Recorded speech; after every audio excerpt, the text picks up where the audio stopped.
Bom, pessoal do nono, vamos lá.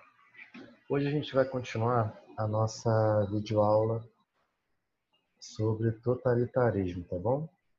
Na aula passada, a gente conversou sobre o que seria um regime totalitário, quando que ele nasce, que é no período entre guerras, qual a diferença com o regime autoritário, falando das características, e eu trabalhei um pouquinho dos motivos para que o totalitarismo viesse a acontecer.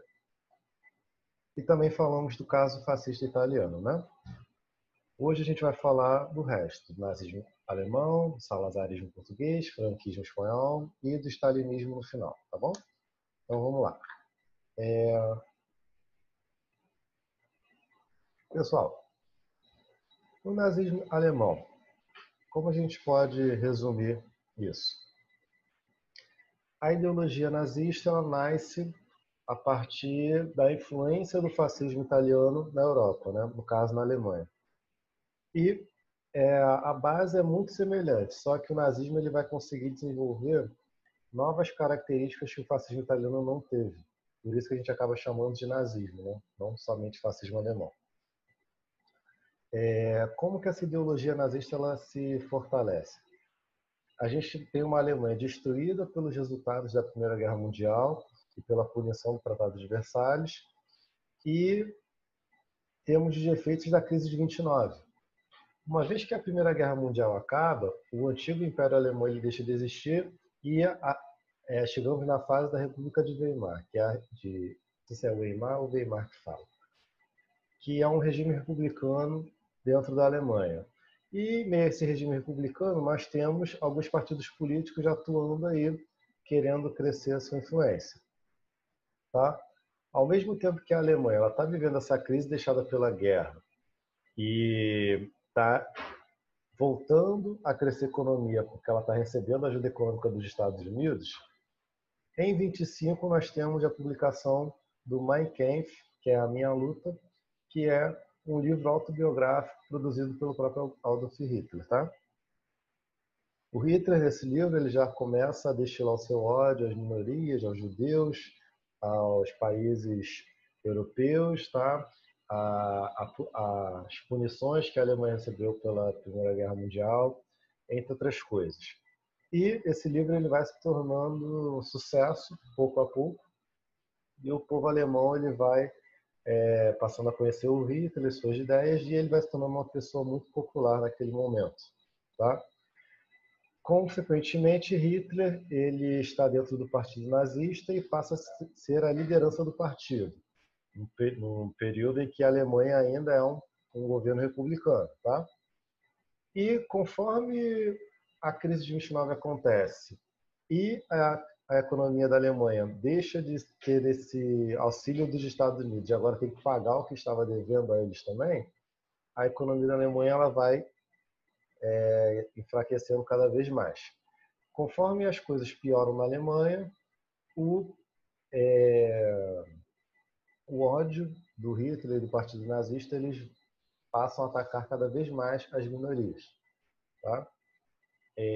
E assim, ao mesmo tempo que o Partido Nazista ele vai destinando seu ódio, temos outros grupos comunistas que vão ganhando apoio da população alemã, já que a Revolução Russa tinha passado, a Rússia não tinha sido afetada pela crise, a União Soviética, no caso, como as outras nações, então muitos trabalhadores, muitas pessoas estavam ficando interessadas no que os socialistas, no que os comunistas tinham a dizer. No final das contas, o Partido Nazista acaba recebendo o apoio da alta burguesia, porque essa alta burguesia está preocupada com o avanço dessas ideias socialistas na Alemanha. Então, para evitar a criação de um governo socialista, a alta burguesia financia o Partido Nazista, financia as ideias de Hitler. Conforme as coisas vão passando, o, teremos eleição, já tivemos eleição na Alemanha, no caso, em 24, e acabou chegando ao poder um presidente militar, que não tinha afiliação com o nazismo. Tá? Só que, conforme o Partido Nazista vai ficando cada vez mais popular, Hitler acaba sendo nomeado primeiro-ministro e ele passa a governar a Alemanha junto do presidente. Tá? E aí, uma vez com poder político, o Hitler ele passa a colocar em prática a perseguição às minorias e aos opositores do nazismo, tá? Fazendo tanto uma caça às bruxas na Alemanha, como também um expurgo dentro do partido, tirando pessoas com vínculos, não com vínculos socialistas, com vínculos liberais, perseguindo os judeus na política, entre outras coisas. Um ano depois, o Hitler ele cria a Gestapo, a Polícia Política Secreta alemã. Então vai ser o Serviço Secreto Alemão que vai estar à disposição de Hitler a todo momento. E no ano seguinte, o presidente, aquele general que eu mencionei, ele acaba falecendo, e assim Hitler ele não tem mais nenhuma barreira dentro da Alemanha e consegue concentrar todo o poder em suas mãos. Assim, termina-se a República de Weimar e inicia-se o Terceiro Reich, o Terceiro Império Alemão, que no caso vai ser a ditadura nazista, tá? Por que Terceiro Reich? Por que Terceiro Império? Porque o Primeiro Império havia sido o Sacro Império Romano Germânico. Isso lá desde a Idade Média até a Idade Moderna. O Segundo Império foi a Alemanha Imperial da época da unificação, que gerou a unificação da Alemanha. E terminou com a Primeira Guerra Mundial, já que uma vez que a guerra acaba, a Alemanha deixa de ser um império e se transforma numa república. E o Terceiro Império estaria sendo criado agora com Hitler no lugar de liderança, né? Então Hitler ele passa a ser chamado de Führer e inicia-se a ditadura nazista na Alemanha. Quais eram as características principais do nazismo, além das que além das que já existem dentro do fascismo, de regimes fascistas?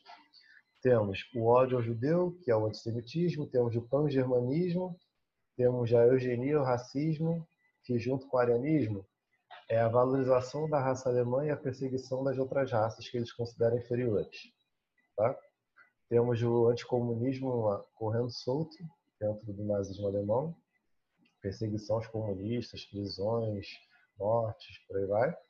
E tanto o pan-germanismo como essa teoria do espaço vital, essa aqui em específico, ela considera que a Alemanha, para que ela seja uma nação extremamente forte, com o potencial que ela possui, de acordo com a teoria, ela deve dominar todos os territórios que uma vez tiveram interferência dos reinos germânicos. Então, basicamente, a Alemanha teria que dominar todos os territórios ao redor dela, para que assim ela se transformasse num país bastante poderoso. Continuando. Temos também a questão do unipartidarismo, um partido só governando a Alemanha, que nem a gente falou no regime fascista italiano, entre outras características aí. Tá? E assim a gente fecha um resumão sobre o nazismo alemão. Claro, quando a gente voltar à Segunda Guerra Mundial, a gente vai falar muito mais do nazismo, mas basicamente o que interessa para a gente agora é isso aqui. Quanto aos outros três regimes, vamos lá. O salazarismo português. Como que estava Portugal até a instauração desse regime fascista? Em 1910, aconteceu uma revolução em Portugal e aquele país deixou de ser uma monarquia, como já era há séculos e séculos, e se transformou num governo republicano.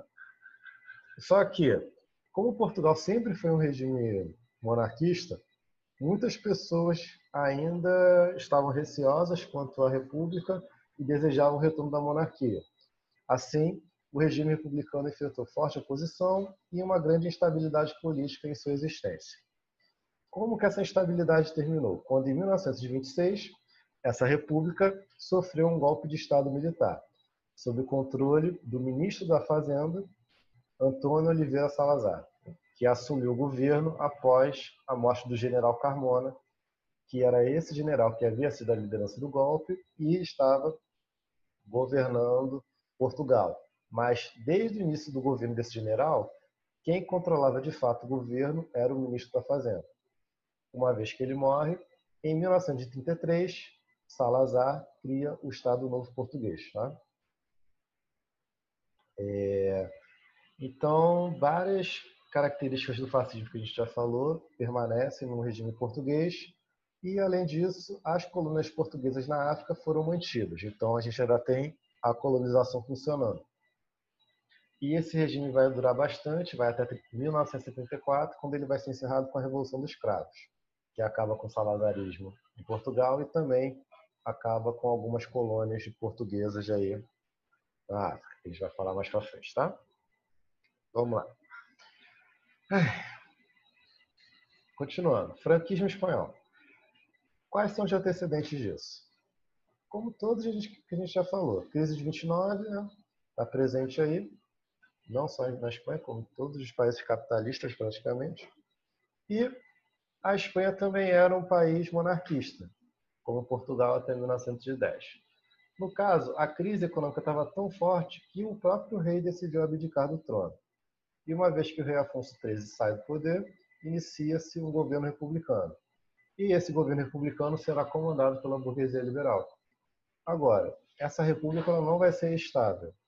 Ela vai sofrer com algumas questões, como, por exemplo, duas regiões da Espanha, a Catalunha e o País Basco, elas querem se emancipar, porque elas eram regiões mais desenvolvidas economicamente e não queriam fazer parte, não queriam partilhar sua economia com o resto da Espanha, visto a crise que todo mundo estava passando.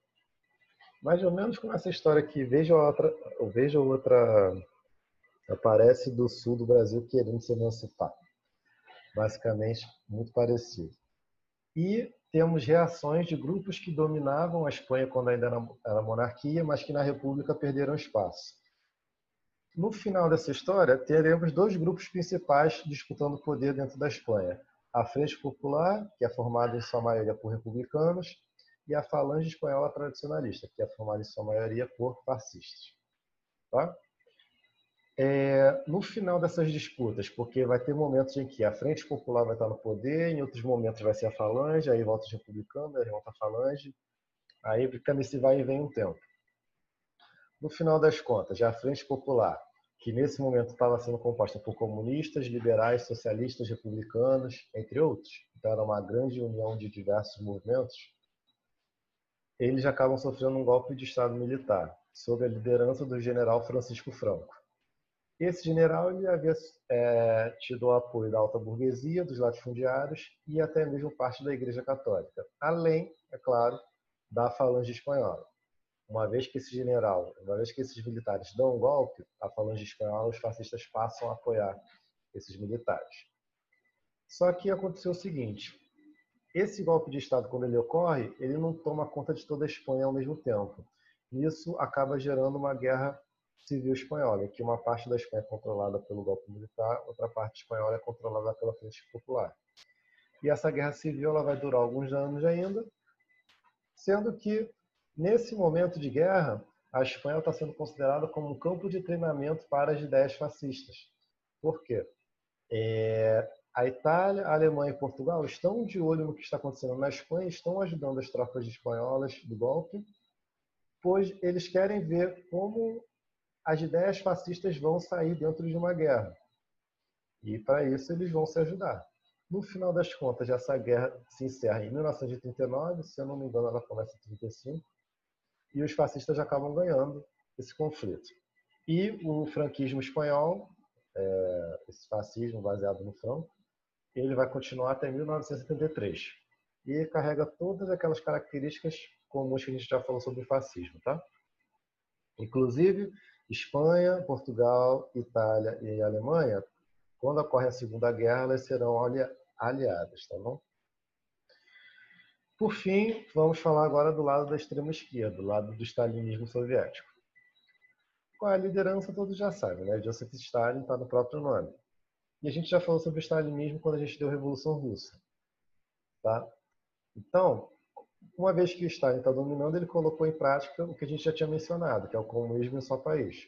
A União Soviética vai desenvolver seu comunismo para se preparar para um possível e inevitável, na verdade, né? É impossível, é inevitável confronto com as tropas fascistas que estavam dominando a Europa já, o ideário fascista já estava percorrendo a Europa. Então, como que esse comunismo em seu país vai ser realizado no governo do Stalin? Perseguindo as liberdades e os opositores ao partido, é a prática do expurgo de Stalin, tá? Tanto que Trotsky aqui, ele acaba tendo que fugir da União Soviética nesse momento e vem parar na América Latina. E uma vez no México, Ele até se relaciona com a Frida Kahlo, isso vem dizendo naquele filme que eu coloquei para vocês na pasta da Frida. E ele é descoberto, tem que fugir mais uma vez, e no final das contas o Trotsky acaba morrendo por causa de um espião russo que acaba metendo a picareta na cabeça dele e matando ele. Outras características. Temos o culto à personalidade de Stalin, que é muito forte, da mesma maneira que os outros regimes de extrema-direita que a gente falou, no nazismo e no fascismo. Tá? Controle do Estado sobre tudo. E basicamente isso aqui a gente já mencionou. Tá? Temos também os planos quinquenais, mas isso a gente já disse na Revolução Russa, volta lá naquela matéria. Tá? E no final das contas, uma vez que Stalin morre em 1954, os crimes que ele praticou em seu governo seriam divulgados numa lista durante o governo Khrushchev. Tá? E a gente já está na Guerra Fria e nisso a gente volta mais para frente. Tá bom? Esses exercícios eu vou colocar ainda, vou preencher aqui, quais vocês devem fazer. E basicamente a matéria é essa, tá bom, gente? Ficamos por aqui, terça-feira a gente continua, tá? Então vamos terminar aqui.